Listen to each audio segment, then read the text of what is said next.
सबसे बुजुर्ग दिखाई देने वाले व्यक्ति सबको सवालिया निगाह से देख रहे हैं। सामने डाकिया खड़ा है, उसके हाथ में रुपयों का लिफाफा है। उसने फिर कहा है, हुजूर, इस घर में आते आते मेरी उम्र बीत गई, क्या मैं पते में भूल कर सकता हूँ? ये देखिए छोटे बाबू, ये देखिए साफ लिखा है कि नहीं, लक्ष्मा देवी, ऊंची हवेली, रामनगर। अब इस इलाके में और किसकी ऊंची हवेली है हुजूर? नाम भी बड़ी जिज्जी का है। नमस्ते मित्रों, कथा निधि चैनल पर आपका बहुत बहुत स्वागत है। हमारी आज की कहानी वरिष्ठ साहित्यकारा पद्मा सचदेव इनकी लिखी हुई कहानी है। कहानी का नाम है पेंशन। कहानी एक ऐसी स्त्री की कहानी है जिसे विवाह के दिन ही उसके पति ने त्याग दिया। उस पति के नाम का सिंदूर क्या उसे आजन्म अपने मांग में भरना चाहिए या उसने भी उससे किनारा कर लेना चाहिए? चलिए इसी बात जानने के लिए सुनते हैं कहानी पेंशन। जमींदारी खत्म हुए बरसों हो गए हैं, पर ऊंची हवेली का हाथी दरवाजा अभी भी कायम है। बदरंग पड़ी ईंटों से कहीं कहीं मिट्टी झर रही है, कहीं कहीं एक आध टहनी निकलकर उसकी दुर्दशा की खिल्ली उड़ा रही है। अब यह दरवाजा भव्यता का प्रतीक नहीं, विपन्नता की निशानी है। इसके बाहर भीतर कुछ नंग धड़ंग बच्चे खेल रहे हैं। बाहर के मैदान के विशाल बरगद की जड़ों को बांधकर एक जटाधारी झूला स्वतंत्रता की तरह झूल रहा है। ऊंची हवेली को घेरे मोटी दीवार बूढ़ी औरत की तरह खांसती है तो उसके यौवन का रहा बौर झर जाता है। भीतर विशाल प्रांगण में हाथी दरवाजे के अलावा जाने के और रास्ते भी हैं। हाथी दरवाजे से या तो यहाँ बड़े जमींदार आते थे या शादी ब्याह में दूल्हे का हाथी यहाँ से निकलता था। आज उसके ऊपर एक बंदरिया निश्चिंत और निर्भय हुई अपने लाडले सपूत की जुएं बीन रही है। आइए भीतर चले। घुसते ही दाहिनी ओर घोड़े के बगैर पुराना जर्जर तांगा आकाश की ओर मुंह किए मौत की प्रतीक्षा कर रहा है। उसके पास एक भैंस जुगाली करती हुई अपने नवजात शिशु के चमकते काले रंग में आंखें झपकाती मूर्खता से उसे देख रही है। शिशु के अगले दोनों पैर रस्सी से बंधे हैं। अभी इस बंधन का वह अभ्यस्त नहीं लगता। वह कभी रस्सी चबाता है, कभी गिरता है, कभी उठ जाता है। उसका पेट भरा हुआ है, फिर भी दूध की टोह में रहता है। बाकी सारे प्रांगण में जमींदारी भव्यता का कोई नक्शा नहीं है, निशान नहीं है। बेमन से उगी घास कहीं कहीं कुपोषण से पीली पड़ चुकी है। जहाँ कभी क्यारियां रही होंगी वहाँ गोबर, लकड़ियां या कुछ भी नहीं पड़ा है। इस आंगन के दाहिनी ओर भीतर ऊंची हवेली का मर्दाना हिस्सा है, जहाँ भीतर के आंगन में चारपाइयों पर मर्द बैठे या लेटे हैं। कुछ बुजुर्ग हुक्के की अदला बदली में राजनीति का आनंद ले रहे हैं। कुछ अधेड़, कुछ जवान लड़के बनियान और धोती में हैं, वहां से भाग निकलने का बहाना खोज रहे हैं। औरतें अब भी ज्यादातर भीतर ही रहती हैं। विशाल आंगनों प्रांगणों से घिरी यह हवेली कभी इंद्रलोक को मात करती रही होगी। सबसे बुजुर्ग दिखाई देने वाले व्यक्ति सबको सवालिया निगाह से देख रहे हैं। सामने डाकिया खड़ा है, उसके हाथ में रुपयों का लिफाफा है। उसने फिर कहा है, हुजूर, इस घर में आते आते मेरी उम्र बीत गई, क्या मैं पते में भूल कर सकता हूँ? ये देखिए छोटे बाबू, ये देखिए साफ लिखा है कि नहीं, लक्ष्मा देवी, ऊंची हवेली, रामनगर। अब इस इलाके में और किसकी ऊंची हवेली है हुजूर? नाम भी बड़ी जिज्जी का है। ये देखिए मालिक, एक बार हुक्म हो जाए हम लौटा देंगे। हम तो नौकर हैं हुजूर। हुक्के की नली एक तरफ रखकर मालिक बोले, पर यह ससुर विश्वनाथ है कौन और ससुर लक्ष्मा को कैसे? उनका चेहरा झुंझलाहट से भर उठा। एक नौजवान लड़का जो इन सब बातों से बड़ा उकता गया था, वहां से खिसकने का हीला ढूंढ रहा था। धीरे से बोला, भीतर दादी से पता करा मैं। और उत्तर की प्रतीक्षा किए बिना वह भीतर चला गया। उसने सोचा, अपने कमरे में जाकर एक सिगरेट पीने का ये अच्छा सुयोग है। परंतु औरतों को न जाने कैसे सुगबुगाहट लग चुकी थी। उसकी माँ ने निगाह उठाकर पूछा। एक उकताहट से बेटा बोला, अम्मा, दादाजी भी? अब लक्ष्मा बुआ के नाम एक तगड़ा मनी ऑर्डर आया है, इतनी खोजबीन काहे को? पैसा ले ले।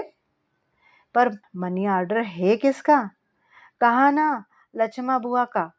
हाँ, पर भेजा किसने है? कोई विश्वनाथ नाम है, पता नहीं कौन है। उसका वाक्य पूरा होते न होते रसोई में झन्न से पीतल की रकाबी के गिरने से माँ का ध्यान भंग हो गया। उसने देखा लक्ष्मा जिज्जी सामने रसोई में बच्चों को नाश्ता परोसती परोसती रकाबी गिराकर बाहर आ रही हैं। आंचल से हाथ पोंछते पोंछते उन्होंने पूछा, क्या कहा? किसने मनी ऑर्डर भेजा? क्या नाम लिया तुमने? विश्वनाथ, लड़का घबराकर बोला। हाय दैया, कैसा मनी ऑर्डर? और हमारे नाम? लड़का बोला, उनकी पेंशन है जो किसी लक्ष्मा के नाम है। दादा मालिक कहते हैं विश्वनाथ पता नहीं कौन है। लक्ष्मा ने पूछा, कुछ लिखा भी तो होगा, जाओ जरा पढ़कर आओ। लड़का बोला, वो तो दादा ने पढ़ने नहीं दिया। लक्ष्मण ने बाहर निकलकर अपने भाई से कहा, भैया, ये नाम तो उनका है, तुम्हारे जीजा का। देखो तो क्या लिखा है। अपनी बहन को जमींदार बहुत प्यार करते थे। उनकी भौं का इशारा पाकर एक लड़का सबको सुनाते हुए पढ़ने लगा। जिज्जी, बरसों पहले आप जिस लड़के को सोने की सतलड़ी माला पहनाकर गई थी, उसके पिता नहीं रहे। आप आई थी तो हमने आपको पहचाना नहीं था। उन्होंने भी कभी नहीं बताया। अपनी वसीयत में पेंशन आपके नाम कर गए हैं, सो मिलने पर भिजवा रही हूँ। न मत करिएगा। हो सके तो अपने पोतों को देखने आइए। मुझे भी आपका सहारा है। आपकी छोटी बहन मालती। संदेशा पढ़ते पढ़ते लड़के ने देखा भरे आंगन में सब मूरत हो गए हैं। लक्ष्मा जिज्जी इस बुढ़ापे में भी भागकर भीतर गईं और भाभी के गले लगकर रोने लगी। उन्होंने दीवार से अपनी सुहाग की चूड़ी फोड़कर बड़ी सी गोलबिंदी अपने माथे से हटा दी। चुप रहने वाली लक्ष्मा जिज्जी का विलाप सुनकर सब आंख झपकाना भूल गए। मैया रे, हम उनके नाम का सुहाग पहने रही, आज राब फोड़ दिया, सब लौटा दिया। भाभी, हमें किसी ने ये भी न बताया कि हम विधवा हो गई हैं। अपने बाप की देहरी की कसम, हमें पेंशन ना लेंगे। कलपते हुए लक्ष्मा बोली। घर की सभी औरतें इकट्ठी होकर लक्ष्मा के गिर्द खड़ी हो गई। कांच की चूड़ी फूटने से उसकी एक कलाई में से खून बह रहा था। कपाल में देखते देखते एक घूमड़ उभर आया था। एक दर्द जो बरसों से उसके मन में था, उसकी छाप पूरे घर पर बिखर गई थी। औरतें स्तब्ध थी। हंसे या रोए, मर्द क्या कहेंगे? इस घर में आज भी रोना हंसना मर्दों की मर्जी पर था। पर लक्ष्मा को कोई होश न था। जिस पति का कभी एक बोल न सुना, जिसका सानिध्य कभी न पाया, उसी की मृत्यु की खबर पर लक्ष्मा जार जार रो रही थी। अब जमींदार पूरे लश्कर के साथ भीतर आए। बहन उनसे लिपट कर रो उठी। डाकिया अभी भी बाहर खड़ा था। जमींदार खबर को दबा देना चाहते थे। उन्होंने बहन के सिर पर हाथ रखकर पूछा, लक्ष्मा, पेंशन लौटा दे? हाँ भैया, मुझे कुछ नहीं चाहिए। एक कच्चा नामालूम धागा टूटने पर भी इतना दर्द होता है, यह जमींदार नहीं जानते थे। उन्होंने पत्नी से कहा, हमारा उनसे कोई रिश्ता न था। हमारी बहन को सारी उम्र पूछा नहीं, अब ससुर ये पेंशन। लक्ष्मा, रोना धोना बंद करो। लक्ष्मण ने आंख उठाकर भाई की तरफ देखा। उस नजर की ताब जमींदार न झेल सके, फिर बैठक में चले गए। औरतें बिखर गई, पर उसकी भाभी, जिसके सारे बच्चे लक्ष्मा ने पाले थे, जिससे उसका सहेली जैसा नाता था, वह उसे लेकर उसके कमरे में चली गई। दरवाजा जोर से बंद करने का मतलब था तमाशा खत्म। भीतर भाभी के गले लगकर लक्ष्मा खूब रोई। बरसों का रिश्ता आंसुओं से बहकर टूटता रहा। भाभी ने उसे चारपाई पर बिठा के पानी पिलाया, फिर कहा, जीजी, ये दुख तुम्हारा अकेला है, तुम हल्की हो लो। 40-50 बरसों बाद अब इसे कोई नहीं ओढ़ेगा। देखा नहीं तुम्हारे भैया क्या कह गए? मैं कमरे में किसी को आने ना दूंगी, तुम लेट जाओ जीजी। आहिस्ता से दरवाजा उड़ाकर वह बाहर गई तो लक्ष्मा के दिलो दिमाग के दरवाजे भड़बड़ाकर खुल गए। तब वह मुश्किल से 15 बरस की थी। घर में राज था बाप का, बड़े दबदबे वाले थे जमींदार। एक ही बेटी थी। घर में अनाज था, सोने की मोहरें थी, हवेली से नूर टपकता था। असामी रियाया हाथ जोड़े खड़े रहते थे। उन्हीं दिनों एक शाम उसके पिता ने उसकी माँ को बड़े गर्व से कहा था, ऐसा दामाद तुम्हारे लिए खोजा है लक्ष्मा की माँ कि देखोगी तो खुशी के मारे बुत हो जाओगी, अंधेरे में बिठाओगी तो उजाला हो जाएगा। 3 लाख का तिलक दूंगा। रुपयों की थैलियां संदूक में जमाते हुए मालकिन बोली थी। बेटी के भाग में सुख हो। पिता अट्टहास कर उठे थे। हा हा हा, खरीद लिया है ससुर को। इस इलाके में इतना तिलक सुना है कभी? ससुर इस घर का तब भी तकिया किलाम था। माँ के चेहरे पर एक काली परछाई तड़प उठी थी। लक्ष्मा ने अपने कमरे की झीरी में से साफ देखा था। माँ ने सोचा था, लक्ष्मा बेटी है, इतनी कुरूप लड़की किसी अभाव वाले घर में जाती तो चल जाता। इतना बड़ा घराना और ऐसा सुदर्शन लड़का, क्या लक्ष्मा के भाग में सुख है? माँ चलती फिरती लक्ष्मा को नजरों की जद में रखती। छोटा सा कद, काला रंग और पीठ पर जरा सा कुबड़, कुल मिलाकर यही है लक्ष्मा। फिर फेरे हुए थे। पिता ने उसका हाथ उनके हाथ में देकर कन्यादान कर दिया था। भार हल्का हो गया था। विदाई के वक्त हाथी दरवाजे से उसकी पालकी उठाए जब कहार निकले थे तो ससुर ने पहली मुट्ठी मोहरों की भरकर डोली पर से न्यौछावर की थी। दूसरी मुट्ठी उसके पिता ने पकड़ ली थी। फिर दुअन्नियां चवन्नियां रुपयों की बौछार के मारे बार बार पालकी रुकती थी। उसे रोमांच हो आया था। पहली बार ट्रेन पर बैठी थी। 4 औरतें उसके साथ थी।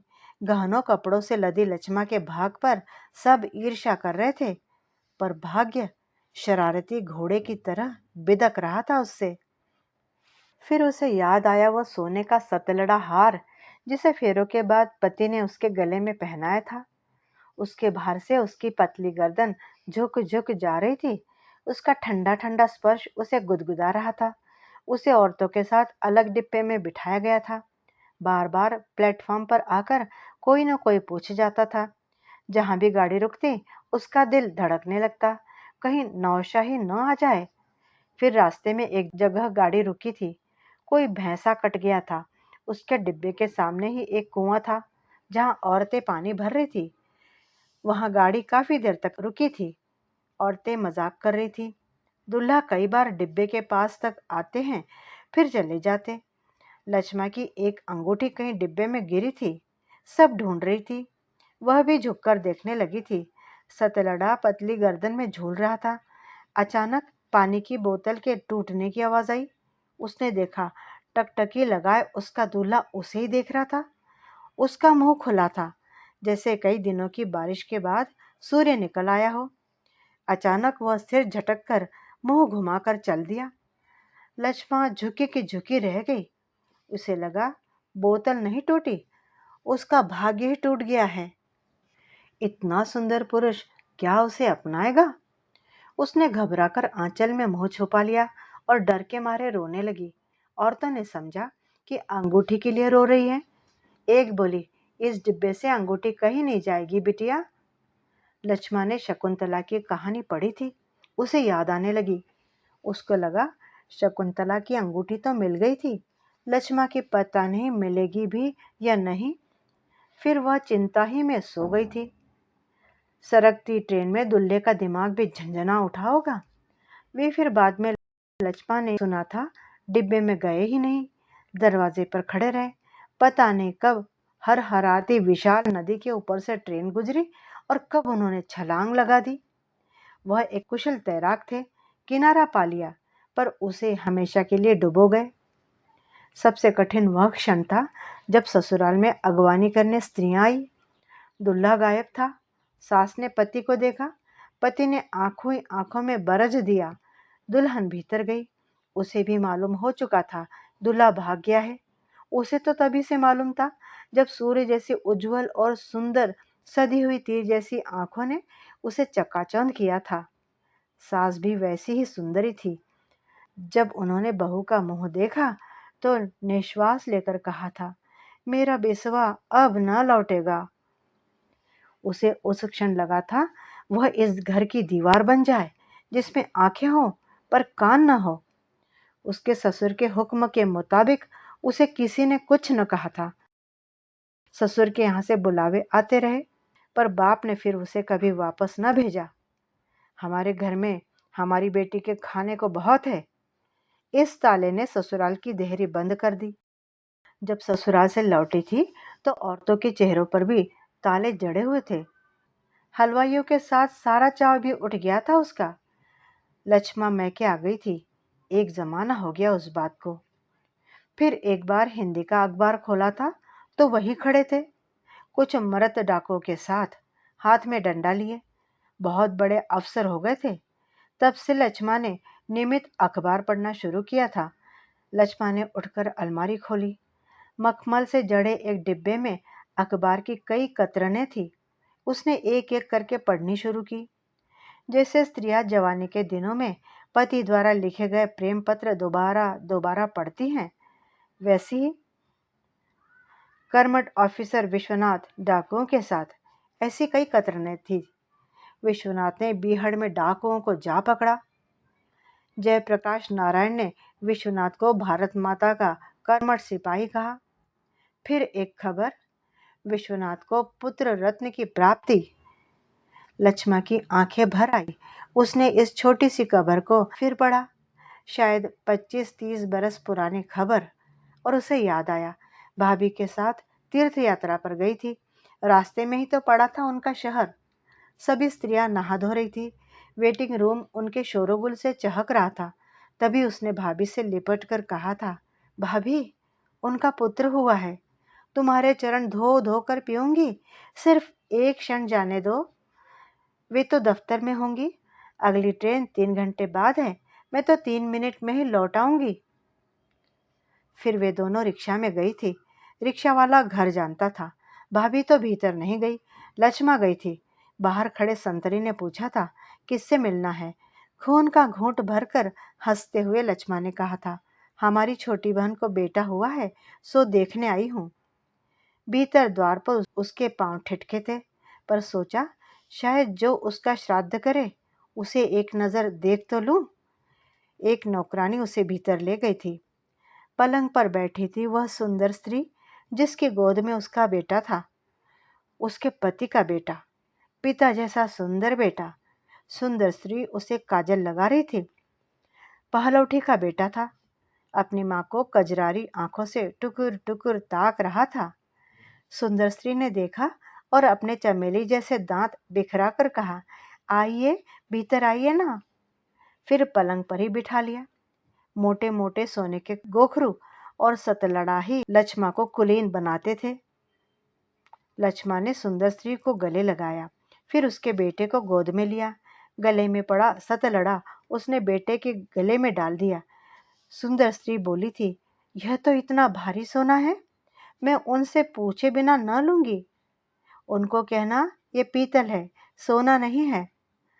आप कौन हैं? मैं उन्हें जानती हूँ। कभी उन्होंने मुझ पर बहुत बड़ा उपकार किया था। सतलड़ा देखते ही वे मुझे पहचान लेंगे।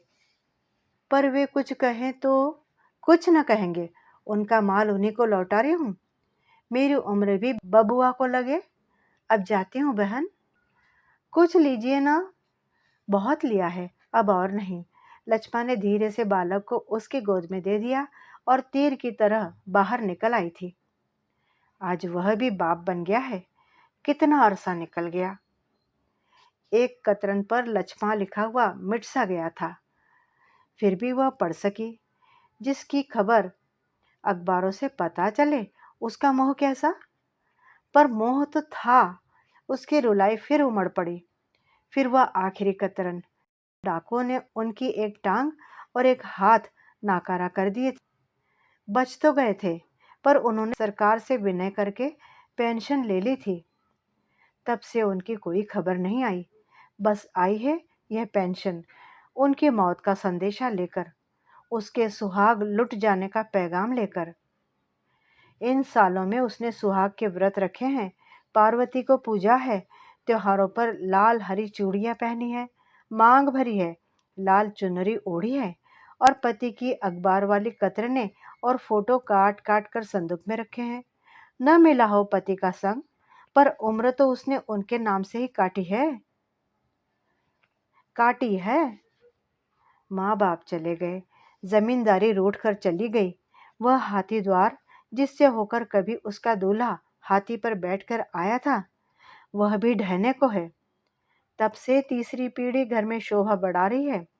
ये सब बच्चे उसी ने पाले हैं, ये सभी उसे प्यार भी बहुत करते हैं, पर श्राद्ध का हक तो उन्हीं के बेटे को होगा। उसने दीवारों से कहा, मैं मरने से पहले भैया को कह जाऊंगी, मेरी चिता को अग्नि उनका पुत्र दे, उसी के हाथ से श्राद्ध होगा तो मैं वैकुंठ जाऊंगी।